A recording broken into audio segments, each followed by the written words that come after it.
शेतकरी मित्रांनो, तर सध्या नागपूर येथे जे हिवाळी अधिवेशन चालू होतं, तर या हिवाळी अधिवेशनामध्ये शेतकऱ्यांसाठी काही महत्त्वपूर्ण असे निर्णय घेण्यात आलेले आहे। यामध्ये आपल्या राज्याचे अर्थमंत्री अजितदादा पवार यांच्या माध्यमातून स्पष्ट सांगण्यात आलेलं आहे की जे अतिवृष्टीग्रस्त शेतकरी बांधव आहेत किंवा पूरग्रस्त शेतकरी बांधव आहेत, तर यांच्यासाठी एकूण 75,000 कोटींचं पॅकेज जाहीर करण्यात आलेलं आहे। आणि यासाठी जवळपास महाराष्ट्र राज्यामध्ये 29,000 कोटी रुपये हे महाराष्ट्र राज्यातील शेतकरी बांधवांसाठी मंजूर झालेले आहेत। तर मग आपल्या केंद्रीय कृषी मंत्री शिवराज सिंग चौहान यांच्या माध्यमातून सुद्धा अपडेट देण्यात आलेले आहे की महाराष्ट्र राज्यातील जे काही शेतकरी बांधवांचं अतिवृष्टी असेल किंवा पूर परिस्थिती असेल, यामुळे जे काही मोठ्या प्रमाणावरती शेती पिकांचं नुकसान झालेलं आहे, तर त्या शेतकरी बांधवांना एकूण 29,000 कोटी रुपयांचं पॅकेज हे केंद्र शासनाच्या माध्यमातून नुकतंच मंजूर करण्यात आलेलं आहे।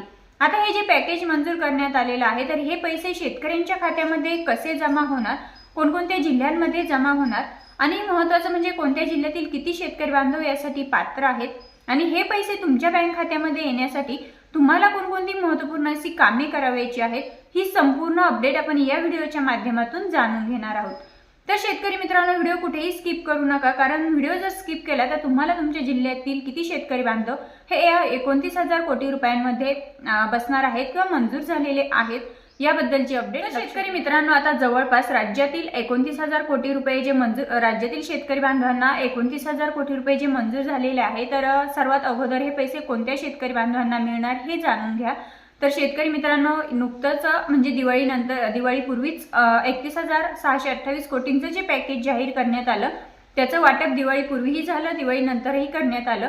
पण यामध्ये या पॅकेजमध्ये जे जे शेतकरी बांधव लाभार्थी ठरले आणि ते संपूर्ण शेतकरी बांधव आता या 29,000 कोटीमध्ये सुद्धा लाभार्थी असणार आहेत, कारण नुकसान भरपाईची जी रक्कम शेतकरी बांधवांना वितरित करण्यात आली त्याच्या ज्या याद्या प्रसिद्ध झाल्या होत्या, तर त्याच याद्या आता पुन्हा या 29,000 कोटी रुपयांसाठी मंजूर झालेल्या आहेत। म्हणजे याद्या त्याच आहेत, शेतकरी बांधवही तेच आहेत। त्यावेळेस ज्या शेतकऱ्यांचं नुकसान झालं त्या शेतकरी बांधवांना आता पुन्हा एकदा केंद्र शासनाच्या माध्यमातून हा निधी मंजूर करण्यात आलेला आहे।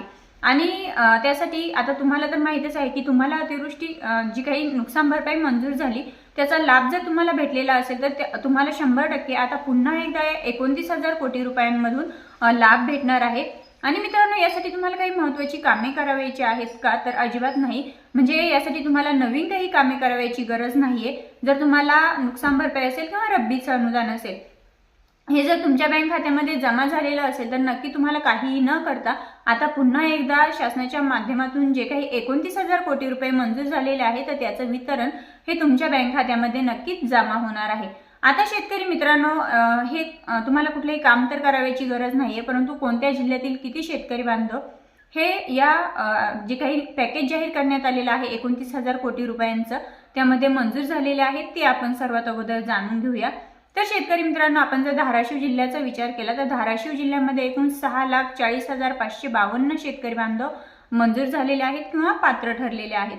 त्यानंतर लातूर जिल्ह्यामध्ये 7,96,947 शेतकरी बांधव हे पात्र ठरलेले आहेत। परभणी जिल्ह्यामध्ये 6,78,827 शेतकरी बांधव पात्र आहेत। अमरावती जिल्ह्यामध्ये 4,93,537 शेतकरी बांधव पात्र आहेत। त्यानंतर नाशिक जिल्ह्यामध्ये 4,16,882 शेतकरी बांधव पात्र आहेत। जळगाव जिल्ह्यामध्ये 3,42,697 शेतकरी बांधव पात्र आहेत। यवतमाळ जिल्ह्यामध्ये 2,27,470 शेतकरी बांधव पात्र आहेत। हिंगोली जिल्ह्यामध्ये 4,10,344 शेतकरी बांधव पात्र आहेत। यवतमाळ जिल्ह्यामध्ये 2,27,470 शेतकरी बांधव। अकोला जिल्ह्यामध्ये एकूण 3,47,884 शेतकरी बांधव पात्र आहेत। त्यानंतर वाशिम जिल्ह्यामध्ये 2,58,501 शेतकरी बांधव पात्र आहेत। वर्धा जिल्ह्यामध्ये 1,62,625 शेतकरी बांधव हे पात्र आहेत। अहिल्यानगर जिल्ह्यामध्ये 8,27,282 शेतकरी बांधव पात्र आहेत। बीड जिल्ह्याचा विचार केला तर बीड जिल्ह्यामध्ये मोठ्या प्रमाणावरती शेती पिकांचं नुकसान झालं होतं, त्यामुळे बीड जिल्ह्यामध्ये एकूण 9,21,447 शेतकरी बांधव हे पात्र ठरलेले आहेत। नांदेड जिल्ह्यामध्ये 8,57,580 शेतकरी बांधव पात्र आहेत। बुलढाणा जिल्ह्यामध्ये 6,80,393 शेतकरी बांधव पात्र आहेत। तर अहिल्यानगर जिल्ह्यामध्ये 8,27,282, सोलापूर जिल्ह्यामध्ये 7,37,702 शेतकरी बांधव हे या 27,000 कोटी 29,000 कोटी रुपयांच्या पॅकेजमध्ये. सांगली जिल्ह्यामध्ये 1,04,158 शेतकरी बांधव पात्र आहेत. नागपूर जिल्ह्यामध्ये 1,11,879 शेतकरी बांधव पात्र आहेत. पुणे जिल्ह्यामध्ये 89,495 शेतकरी बांधव पात्र आहेत. चंद्रपूर जिल्ह्यामध्ये 1,08,316 शेतकरी बांधव पात्र आहेत. भंडारा जिल्ह्यामध्ये एकूण 27,236 शेतकरी बांधव पात्र आहेत. गडचिरोली जिल्ह्यामध्ये 21,614 शेतकरी बांधव हे पात्र आहेत. पालघर जिल्ह्यामध्ये 49,517 शेतकरी बांधव पात्र आहेत. धुळे जिल्ह्यामध्ये 1,64,429 शेतकरी बांधव पात्र आहेत. सातारा जिल्ह्यामध्ये 14,645 शेतकरी बांधव पात्र आहेत. सातारा जिल्ह्यामध्ये 14,645 शेतकरी बांधव पात्र आहेत. ठाणे जिल्ह्यामध्ये 35,676 शेतकरी बांधव पात्र आहेत. कोल्हापूर जिल्ह्यामध्ये 5,860 शेतकरी बांधव पात्र आहेत. तर रायगड जिल्ह्यामध्ये 16,028 शेतकरी बांधव हे पात्र आहेत. छत्रपती संभाजीनगर जिल्ह्यामध्ये 5 लाख शेतकरी बांधव पात्र आहेत. जालना जिल्ह्यामध्ये 4,50,000 शेतकरी बांधव पात्र आहेत. सिंधुदुर्ग जिल्ह्यामध्ये 517 शेतकरी बांधव पात्र आहेत. तर रत्नागिरी जिल्ह्यामध्ये 1,08,11 शेतकरी बांधव हे 29,000 जे काही पॅकेज जाहीर झालेलं आहे यामध्ये पात्र असणार आहे. शेतकरी मित्रांनो, संपूर्ण महाराष्ट्र राज्यातील शेतकऱ्यांचा जर विचार केला तर संपूर्ण महाराष्ट्र राज्यातील जवळपास 93,94,338 शेतकरी बांधव हे या नुकसान भरपाईसाठी मंजूर झालेले आहेत आणि ही रक्कम लवकरच म्हणजे येत्या काही दिवसांमध्ये शेतकरी बांधवांच्या बँक खात्यामध्ये जमा होणार आहे. शेतकरी मित्रांनो, आता सध्या जे हिवाळी अधिवेशन चालू आहे तर या हिवाळी अधिवेशनामध्ये जवळपास 20 कोटींच्या पुरवण्या मागण्या ज्या आहेत तर त्या सरकारने सादर केलेल्या आहेत आणि त्यामध्ये सुमारे 14,000 कोटी रुपये शेतकऱ्यांच्या खात्यामध्ये डायरेक्ट डीबीटीद्वारे म्हणजे डीबीटी प्रक्रियेद्वारे जमाही करण्यात आलेले आहेत. पण अद्यापही जवळपास 6.5 कोटी रुपये जे आहेत तर ते वितरण करणं बाकी आहे.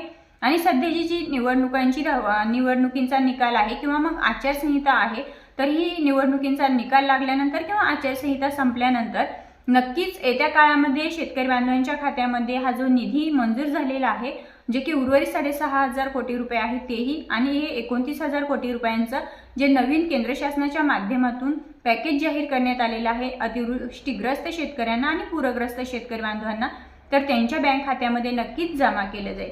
शेतकरी मित्रांनो, ही होती संपूर्ण जे काही 29,000 कोटी रुपयांचं पॅकेज हे हिवाळी अधिवेशनामध्ये जाहीर झालेलं असल्याचं केंद्रीय कृषी मंत्री शिवराजसिंह चौहान यांच्या माध्यमातून जी माहिती देण्यात आलेली होती किंवा मग आपल्या राज्याचे उपमुख्यमंत्री तथा अर्थमंत्री अजितदादा पवार यांनीही स्पष्ट केलेलं आहे त्याबद्दलची सविस्तर अपडेट.